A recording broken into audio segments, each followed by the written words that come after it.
తల్లిదండ్రులను బాధ పెట్టేవారు ఎవ్వరూ వర్ధిల్లరు. వారికి భవిష్యత్తు ఉండదు.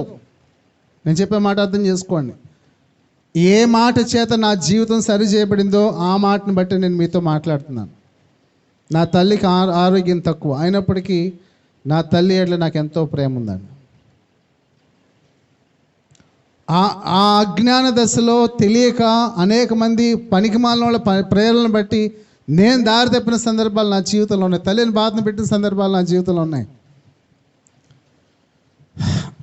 కానీ అందులో ఎంత దీవెన ఉందో తెలిసిన తర్వాత దానికి వ్యతిరేకంగా వారిని బాధ పెట్టడం ద్వారా నాకు కలిగే నష్టం గ్రహించిన తర్వాత నా జీవితాన్ని నేను సంపూర్ణంగా సరి చేసుకున్నానండి. దేవుని కృప సంపూర్ణంగా కాకపోయినా చాలా మట్టుకు నా తల్లి ఎలాంటి ఆరోగ్యం కలిగి ఉన్నాను చెప్పగలను. ఈవెన్ నా తల్లి ఎంతమందిలో చెప్తాను, షీ ఈజ్ మై మదర్.